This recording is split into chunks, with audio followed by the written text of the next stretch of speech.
Hi, hi Ramya, how are you doing? Doing well. So end of the year.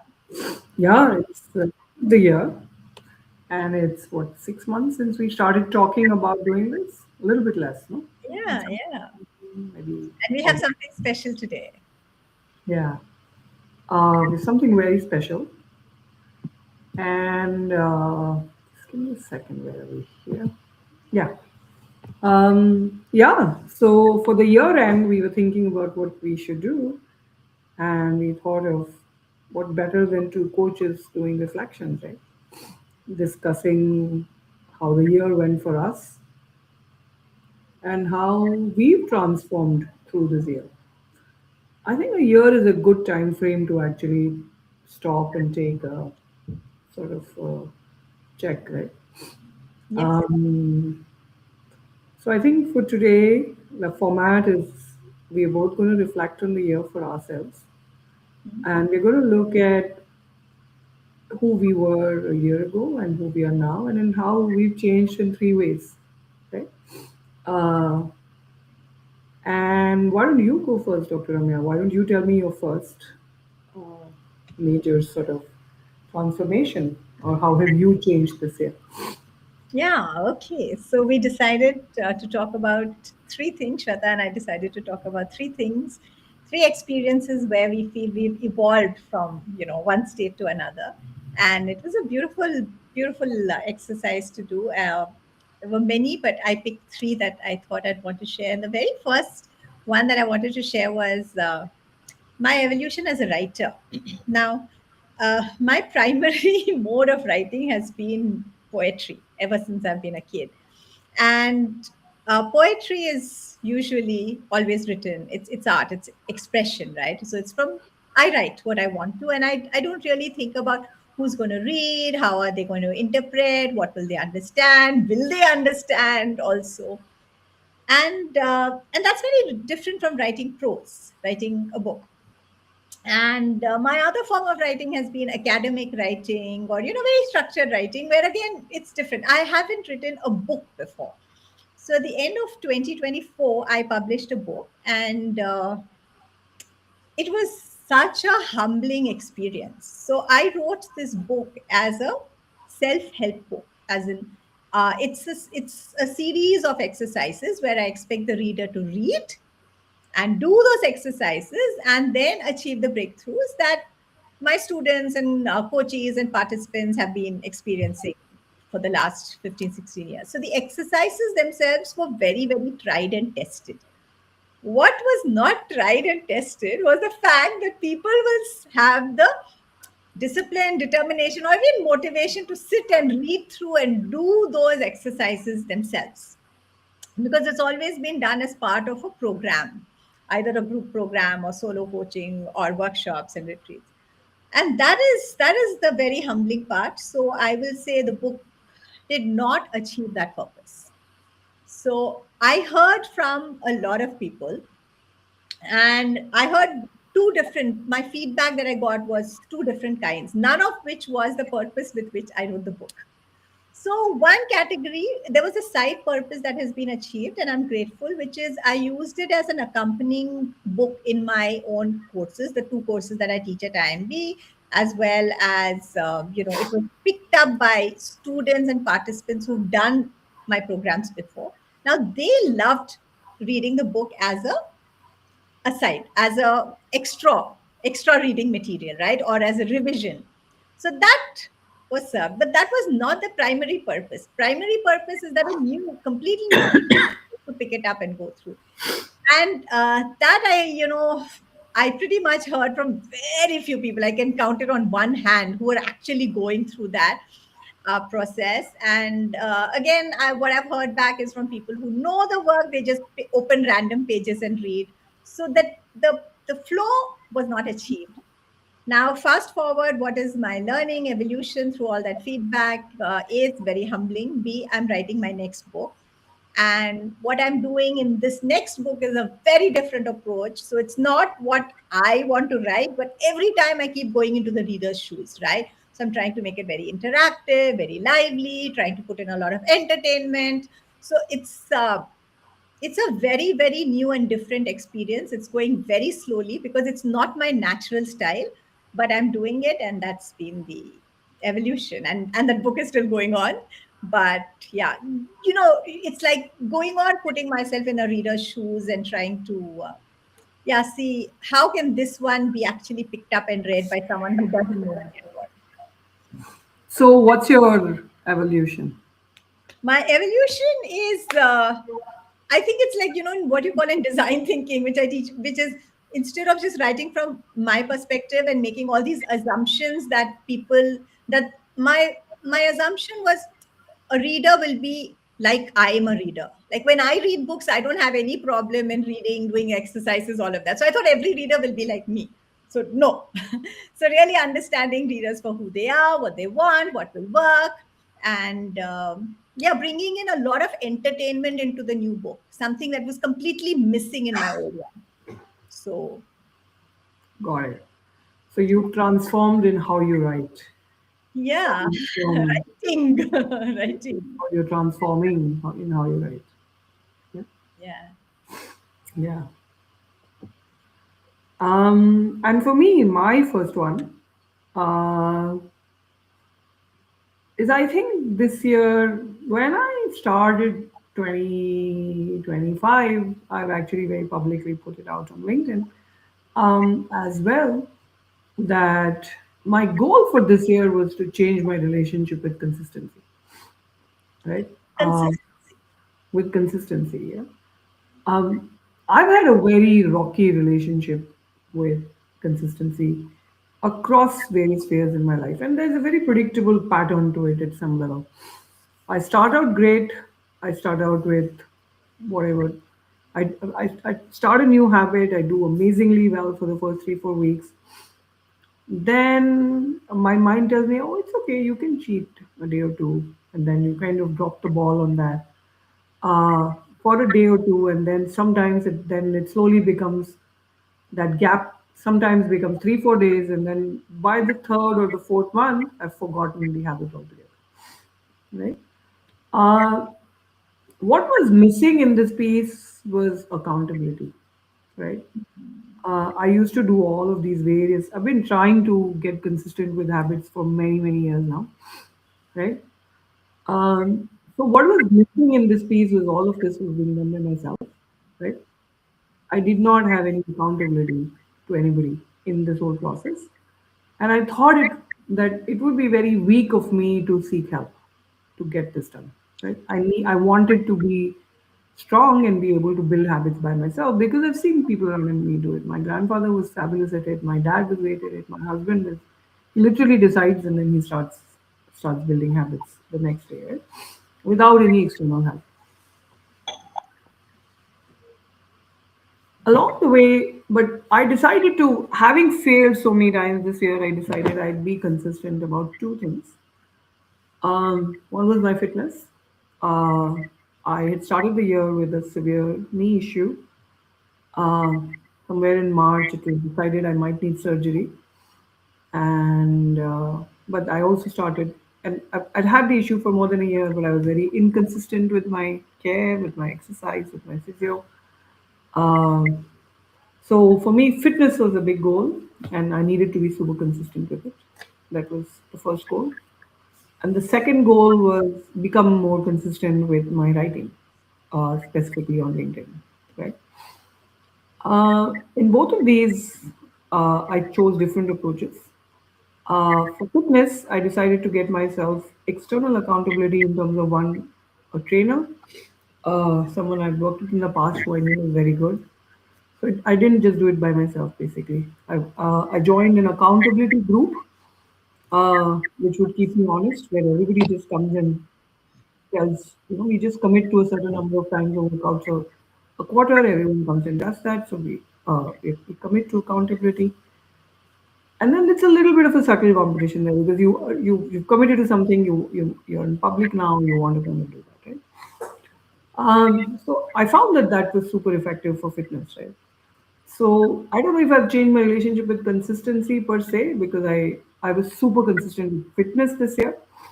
I think the good news is I've learned I can be consistent. This year, out of 300 and what, 65 days, I think I'm going to end the year at over 330 or 340, around over 330 workouts for the year. Congratulations. And I've lost some weight along the way. I've avoided surgery, by the way, right?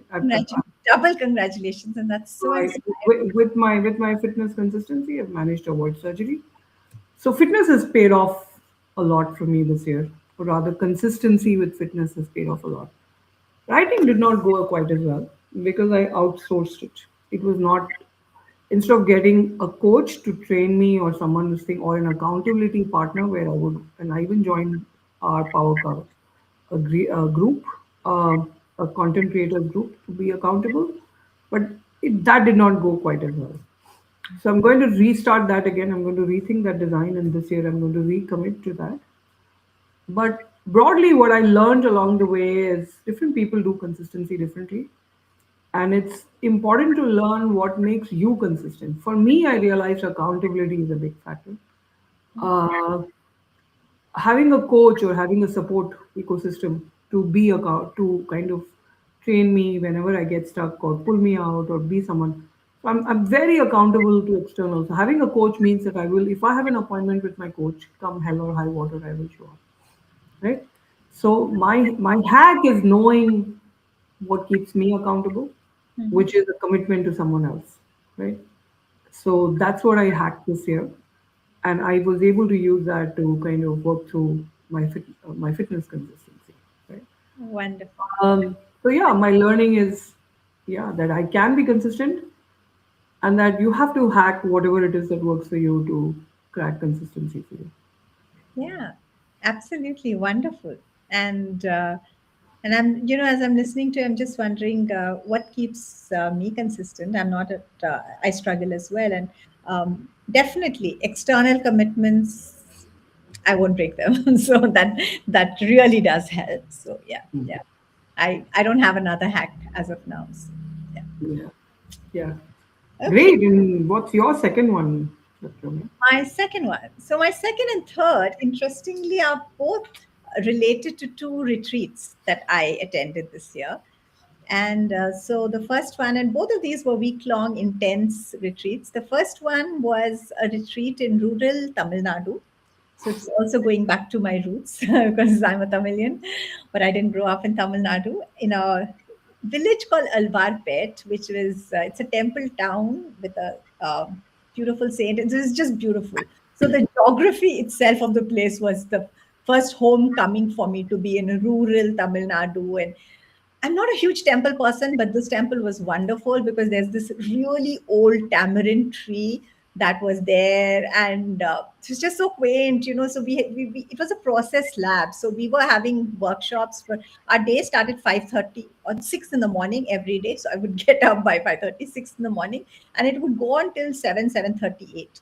But and these are long, emotionally exhausting process labs. So it was a chitta vidya yoga, and very very deep, very intense. And yet at the end of it, every day I would go to the temple again because I was so captivated by this ancient tamarind tree, and the temple is beautiful. So yeah, so I think it there were a it changed me as a person. Am I echoing?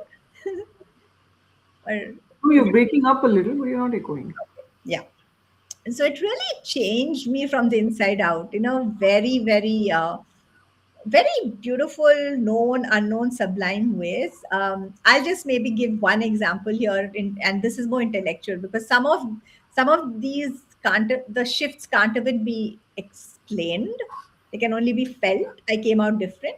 But in terms of just the knowledge, so like I've been teaching emotional intelligence for many years. So that's one of my, most popular corporate workshop, for example. And I thought, yeah, this is it. I mean, this is like I know all the theory, and this is how I teach it. And I've been so in this Chitta Vidya Yoga, we did a lot of work with the Navrasas, which is the Indian way of looking at emotions through the Natya Shastra, using body movement, using breath, using meditation. It was so powerful, Shweta. It was so powerful in my relationship to emotions, to accepting and feeling their flow. to working with it, the awareness. See, emotional intelligence is always about awareness and then regulation, self and others, right? So, empathy, regulation. So, all four quadrants of emotional intelligence. Everything I was feeling and experiencing and understanding differently, and in way more powerful ways than I'd done before. Whether it's self-awareness, whether it's other awareness, whether it's empathy, all of that. And I actually, I won't call it a full circle because it's not ended, but I took these learnings back, and the next corporate workshop that I did on emotional intelligence, I brought the Navrasas into it. So, and the participants loved it. So, of course, not a lot. So, it was like I brought in Navrasas for around 20%, but it was just yeah. So I think it's ongoing. It's ongoing. So that's it's changed me as a person. It's also changed me as a, if I use the word, scholar, facilitator, all of that. So So if you were to use two or three words to describe the change, what would they be? mm, a homecoming, because I do feel rooted in our culture. It sounds very cliche, but I feel very a huge sense of homecoming, uh, a huge sense of relief, because the Indic way and the Chitta yoga way is very of self evolution or growth or transformation. It's more liberating than the Western way of transformation, where there's a and I'm not saying the Western is wrong, but this one flows more naturally. It felt more at ease. Like there's no wrongness associated. Like if you're seeing a before and an after, there's no wrongness with the before. There's a complete acceptance and then the flow into the next version and next version. So I would say the second word is ease, more ease and acceptance, and definitely a lot more hope, because one of the things that participants have been asking me like almost forever since I started teaching and working is like, why do you always use Harvard case studies, and why is everything coming from the West? There's a lot of thirst here for what's Indian, what does the Indic philosophy, that bridge, that gap, because I also did my PhD at LBS, and I'm also that in that way a Western educated person who's come back and I use English now. So I feel that bridging. So I feel good. Wow, I remember where you going for this. Yeah. And you asked me if I wanted to join, and I had other Yes. commitments. This sounds fabulous. Huh? It sounds so good. Yeah, yeah, yeah. What's your next one? My next one is actually shifting my relationship with collaboration. Right. A little bit of history there. Um, um, I I'm a giver and I have a lot of personal relationships, but when it comes to work, I've burnt my fingers a little bit. Right. I've had very sour co-founder equation where I felt very cheated, and that has in general made me very wary of collaborations of any sort, right? Of working with peers in some sense, right? Uh, an insecurity or a fear of someone stealing what's mine, because it's happened to me. So for many years now, I've realized that I have this issue, but I was not ready to move past it. It felt like a protective cocoon at some level, right? It was protecting me from bad things, right? Yeah. And it was in all fairness, it was a very traumatic uh, sort of event. My ending of my startup and me, it left deep scars, right? So in general, I've flown alone since I don't have a co. And I remember working with somebody who wanted to become a co-founder, and I had very clearly told them that you can work for me, but I'm not looking for a co-founder. You know, so I've always been very wary of this whole idea of having a co-founder, or even collaborating, like creatively collaborating with someone or working with somebody in any capacity as a peer or in any format. Right? trusting people in some format to do good by me, you know. And I've recognized that it's a flaw in my thinking. Right? I'm self-aware enough to know that it's a flaw, right? So this year I actively set about trying to overcome it. I had to seek therapy, not coaching. I've addressed it through coaching, but I had to seek therapy, where I brought this up and I had to deal with, in some sense, the trauma, um, and come up with an alternative approach that I would consider a middle ground, right? Some cautiousness is healthy. I was completely trusting in the past. So I think this is obviously going to leave me with some cautiousness. But being able to therefore step out and take little steps towards working with people, you know. And our interaction, for instance, this collaboration is the result of the work I did on myself, right? My ability to trust and collaborate with someone else, someone like you, came out of, or even my desire. I've always had the desire to collaborate, but being able to move past trauma was a difficult one. So I've done this. This year I've had two or three. I do a lot of work with another I'm junior of mine. Uh, I work for her in some capacity, but even there, being able to trust that somebody is going to represent me well or is going to do good by me was a difficult decision there. And I've had two or three very successful collaborations this year. Um, a lot of learning experiences through. There's so much power in bringing multiple minds to a problem or working together with someone, right? I'm still very wary of it, but at least I've started taking baby steps. So I can't say I've overcome it, but it's something that I have made strides. I've made improvements on. So I do feel that's my second sort of transformation this year, where uh, I don't know if I'll ever go back to being that person who used to be very trusting all the time. So I don't know how much further I will go along with this, but I do see a change. I do see my ability to hold my demons back and work with people. Yeah. Thank you for sharing that, Shweta. A vulnerable but precious share. And, as I hear you, what I'm reminded of is how, the pendulum kind of thing. Like, you're very trusting, and then you get hurt, and then come here, and then you come back. And often, it's my belief, at least, that healing is really finding that middle. And Finding that middle, right? Yeah. yeah, I mean, yeah. So thank you Yeah. for sharing that. Yeah. Thank you. And now your third one. Yes. So my next retreat, yeah. So yeah. So I actually I conduct retreats because I also attend a lot of retreats, and you really believe in the transformation that happens when you take yourself into another place. So this one was in Goa, and again it was a 5-6 day. Deep, immersive, very intense retreat. This was a global women's festival, and it had women from all the continents, and there were around 65 to 70 participants. So it was a huge festival, not a quaint little thing. And lot of diversity.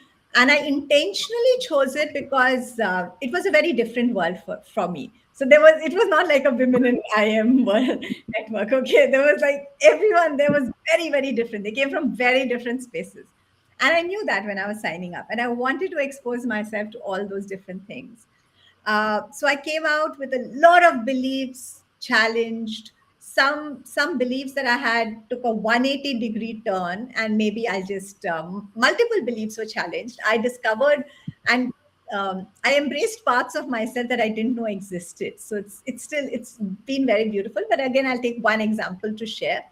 So before going into that retreat, I was one of those people, and I think Shweta, you'll know this because we've had this conversation on our Women Founders group, where I was very much against this whole the terminology of masculine and feminine energies, and I was like the die-hard critic of that, and I was like this term. And And my point of view was that this terminology has been created by some patriarchal idiot, and it's being used to sort of gaslight us. And I was really strongly on this end. Very, it would make me very angry, right? I was very like there.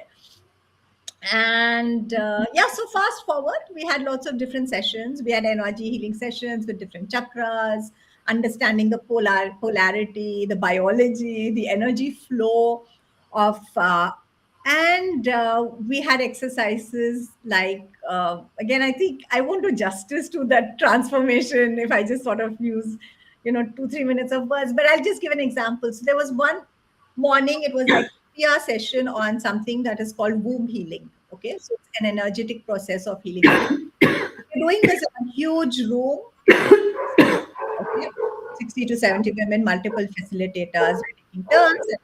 And we do go through that. It's a very sacred, beautiful, humbling journey, intense work of womb healing. At the end of that, we're all standing in a circle in that large room, and we were all sharing, and whoever wanted to share. And I had this aha moment, Shweta. I suddenly realized that, my God, everyone in this room has a womb. Everyone in this room Wow. has got periods at some point in time. Yeah. Everyone in this room, and I think more, right, Hmm. has basically all the female body parts. And this was very, very precious for me. It was like this whole aha and acceptance of myself and my femininity, because the realization I then had is that I have, after 10th standard, I've always been in very masculine places. Like I've been, we were 4 girls in our class in 11th and 12th. In IIT, we were 2 girls in a class of 70 guys. In IIM, again, we were a small minority. Then when I worked in Citibank, we were 2 girls in the entire floor where Wow. people used to Yeah. walk Yeah, around. yeah. That happens to all of us, right? In the Right. So women in management kind of through situations, all always of that, I had started feeling that being a woman, right? Literally things like having periods or having a boob or all due my femininity, they're all downsides. They're all, I was apologetic about them. I was like, oh, I have this. Like I'm Ramya, but I'm so sorry. I also have a boob. I'm so sorry. I also have periods. I'm so sorry. I'm also a woman. That was the way I was walking through life. So this sudden acceptance of I'm a woman. Like it's huge, and I'm still coming to terms with it, and it's going on. So I've signed up to do more programs with some of those teachers and facilitators. But yeah, this is just basically the needle has turned, and I understand. I actually understand the meaning, the relevance, the potency of the feminine energy. And not that I don't have the masculine energy and it's not precious, but accepting and realizing that both of them are great, and owning up more of the feminine energy, which I had not, me personally, had not done a lot. So that's my I wow, that sounds like a massive I identity feel like shift. there's going to be Ramya before this and Ramya after that. This Apart sounds from like a ignoring the childhood Ramya, who was so innocent and sweet that she didn't care. this is like a massive identity shift almost, no? Yeah, yeah. Acceptance and yeah, Yeah. It's like suddenly like there's a whole part of you that now you're embracing and yeah. like And you're a even whole new person. It's quite spirituality, phenomenal. I get it now when people say Devi and Devi Shakti and all of that. It's all like viscerally making sense for me, right? Yeah. It's Wow. Wow. This is so interesting, right? I know we are running out of time and I still have one thing to speak, but I am going to ask you one question anyway. Someone who is so averse to, I know because we had that chat on the group, what made you attend this retreat in the first place? you won't. So I one of the ways I grow is I look for things that trigger me, and I want to go into that because I know that's where the growth will happen. So Wow. even the Chitta Vidya, okay, I didn't mention that, but I also picked it because I have this sort of allergy to little bit. What is this like? So that's my way of challenging my own mental models and beliefs, and I don't want to be in my echo chamber, right? So Oh my God. I seek out the trigger areas, and if I don't like it, I'll run away and give myself that permission, but I didn't need to run away. So Oh my God. That's the big takeaway for me here. That's the big aha. Seek out your trigger areas, and that's where the growth. the growth opportunities lie there, and you can run away. Yeah. I have run away. Last year, I attended a retreat and I left midway. वो भी होता है, Yeah. But right? my God, this is amazing. Yeah, this is really, really powerful. We are at the top of time, but I'm going to take a few minutes to talk Yes, about I want my. to hear your number three. Yeah, my number three is actually changing my relationship with AI. You know, um, I think I started the year with a lot of apprehension because as a storyteller, I used to get like high-end case studies and stuff like that to do, and somehow all of that had vanished for me. All of the writing work had gone away. um, I started to see a flood of sort of similar content online generated by AI. There's so much. AI is the next big thing. It's going to take away everyone's jobs. It's going to take away. So there was this whole sort of thing of, oh my God, what is this AI thing, and that it's going to kind of harm all of us. And then came in end of Jan, I had to conduct at very short notice. I had to conduct a workshop at IIM Ahmedabad. Um, and just a few days before that, somebody had introduced me to Gamma. It's an AI PowerPoint making tool, right? And I must tell you, I was blown. Okay, I was blown with what AI could do, right? And I was a single person trying to create the entire workshop. I had to create all by myself. Not just thinking about it, thinking about the modules, thinking about the handouts, thinking about the individual sort of this thing. And usually you need like a team. It takes a while to get that done. And I just had like whatever a week to put the whole thing together. And AI made that possible for me. You know, it would it the what AI could do. I realized it empowered me as a solo person, uh, as a solo founder, to do 10x of what I would otherwise be able to do. You know, and then I went ahead and I used Gamma again for a few more of my workshops this year. I started using ChatGPT to create reports that I would not otherwise, I would otherwise take weeks to write. So I have been now from someone who was sitting on the edge of being fearful of AI. I've come to see it as something that's going to empower small businesses, right? It's going to empower people like me. It's going to empower people like you, people who rely on our intellect and use AI as a great assistant. You know, I do think it's going to be very, very, very powerful for people like you and me. And I'm not afraid that it's going to replace me at any point in time. I'm not afraid. I think just like everything else in the past, there were some things people used to do before the industrial revolution with machines took over that did not make human beings useless. Human beings evolve. Humans are smarter, faster, and we just grow with it. So I don't think it's going to make any of us redundant. It's going to make all of us much smarter, right? Like one of the things I do with AI now is before I start working for a workshop, I give it the prompt of the theme of the workshop and I see what it can create by itself without any support. And it's usually fantastic, right? And then I will use that as my baseline. I said, if AI can do this, what am I going to do that AI cannot do, right? So, so it's changed how I look at. So AI is my competition benchmarking. AI is my assistant. So I've changed my relationship with how I use AI. I think that's my third big transformation for this year. And I feel particularly good about this one because in a world where I think as I turn 50, the 20-year-olds are really going to be the one who are going to be sitting at the cutting edge of technology. It feels good to know that I'm not going to be left behind.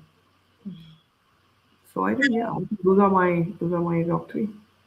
Absolutely. That was so nice. And yes, Shweta, with all the change, and I love the six incidents that we've come up with, and they all speak of growth, evolution, us challenging ourselves, changing, and we are not going to be left behind. No. Yeah. So yeah, yeah, yeah. So I I love really love that. Yeah. that spirit. That spirit is what I think we can end this podcast with. So Yeah. yeah, And I think if there was one thing common across all six, was that in all six we were challenging ourselves to out of our comfort zones, right? beautiful. In all six we challenged outside. I think as long as we continue to do that, I think we are going to be okay. Yeah, so shall we do that into 2026 as Yeah, yeah. well? Let's More, yeah, all the yeah, best. Yeah, that's what, and in different forms, we hope to continue to do that in let's 2020. invite all our listeners and viewers to challenge those who want to join us. Yeah. Yeah, challenge yourselves and see what How are you going to challenge yourself in 2026? Yeah. I think the next episode or whatever, maybe we can talk about it is maybe lay a path of what are you planning to do for yourself in 2026? okay, let's make that the first one in January. Yeah. Okay. Chalo, take care. You too. Bye. Bye bye. Bye bye.